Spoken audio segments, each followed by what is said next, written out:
कि जो आपके अंदर होता है, कई बार एक्टर कलाकार के अंदर जो होता है वो खुद देखना जो पसंद करता है वो ज्यादा बेटर कर पाता है। तो आपको लगता है थ्रिलर या बायोपिक आप बेटर कर पाएंगे? देखो मुझे हॉरर फिल्में करना पसंद नहीं है, बट अगर मुझे धन पिशाच में जैसा रोल मिल गया तो मुझे वो बहुत पसंद है करना।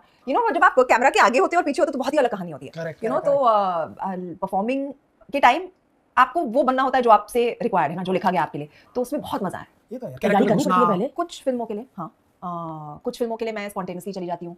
मेरे से ना एक्चुअली जब कैमरा रोल नहीं हो रहा होता मेरे से एक्टिंग नहीं होती, जब कैमरा ऑन होता है तभी मेरे से अच्छी एक्टिंग होती है। अरे वाह।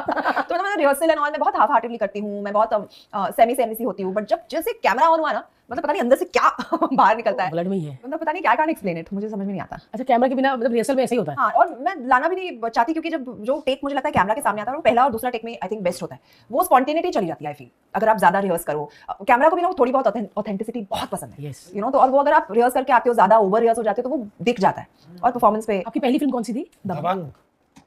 दबंग हमने भी देखा था यार, जब पहली बार आपको देखा था ना, कसम से बोल रहे हैं सीरियसली, मतलब कोई जरा भी ऐसा शुगर कोट करके नहीं बता रहा हूँ यार, इतनी सुंदर कैसे है, क्योंकि इंडियन चेहरा, कसम से वो इससे पहले इतना इंडियन किसी ने नहीं देखा एकदम। मतलब एक्चुअली मैं आई भी उस टाइम पर थी जहां पर सब आई थिंक बहुत ही वेस्टर्न टाइप ऑफ रोल्स कर रहे थे, एंड सडनली दबंग में ऐसे मुझे साड़ी में लहंगा चोली में दिखाया गया, तो एक वो बहुत ही अलग डेब्यू था आई फील, एंड वो बहुत ही अच्छी तरह it just worked really well for me, and उसके बाद there was no looking back. आपने जब अपने आप को, और दबंग को 15 साल अभी भी आपको भी 15 साल हो गए यार, कहाँ गए ये 15 साल पता ही नहीं चलता। बट आपने अपने आप को जब बड़े पर्दे में देखा, आप अपने आप को सुंदर लगी? मुझे पता ही नहीं हो रहा था क्या हो रहा है मेरे साथ, मतलब फिल्म रिलीज हो गई, देखी, ब्लॉकबस्टर बन गई, और उसके बाद भी ना मुझे ऐसे वो एक सिंक इन वाली फीलिंग नहीं आ रही थी कि मतलब मेरी पिक्चर इतनी बड़ी हिट हो गई है, मतलब समझ में नहीं आ रहा था क्या हो गया। It took a while to get into that zone. जब तक मैंने अपनी दूसरी तीसरी फिल्म शुरू नहीं की तब तक मेरे को पता ही नहीं लग रहा था कि क्या हो रहा है मेरे साथ। पहली फिल्म सलमान खान के साथ, डर लगा था आपको? ऑनेस्टली नहीं, क्योंकि हमारी फैमिली एक दूसरे को जानती थी, एंड वो ना मुझे जब से मैं कॉलेज में थी 17 साल की तब से वो देखते आ रहे थे, और मैं बहुत मोटी थी, तो वो मुझे हमेशा लेक्चर देते थे कि just lose weight, become an actor, what are you doing, क्यों अपना टाइम बर्बाद कर रही हो फैशन डिजाइनिंग पढ़ के? व्हाट डू यू मीन बर्बाद कर रही हूं, मैं पढ़ाई कर रही हूं।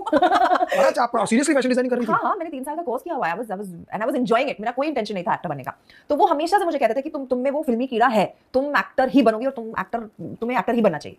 तो I never used to take him seriously, and then finally जब दबंग उन्होंने लिखा, दे एक्चुअली केम घर पे, मेरे मॉम, मेरे डैड, हमारे डायरेक्टर, राइटर और मैं, तीनों पांचों लोग ऐसे बैठ के वी हर्ड द स्क्रिप्ट, और सबने एक दूसरे को देखा, हाथ मिलाया, निकल गए। मुझसे तो पूछा ही नहीं किसी ने तुम करना चाहते हो नहीं, एंड कट टू मैं सेट पर, that was how the whole journey started. या मुझे लगा था राउडी राठौड़ पहली फिल्म है। नहीं, अरे यार वो भी राउडी राठौड़ इनफैक्ट मेरी तीसरी फिल्म थी जो मैंने शूट करना शुरू किया था, बट वो रिलीज सेकंड हुई थी। तो दबंग के बाद राउडी राठौड़ आई, और उसके बाद एक फिल्म आई Joker, then there was son of Sardar, then there was Lootera, then there was once upon a time. तो मतलब वेरी लवली जर्नी है। अब ये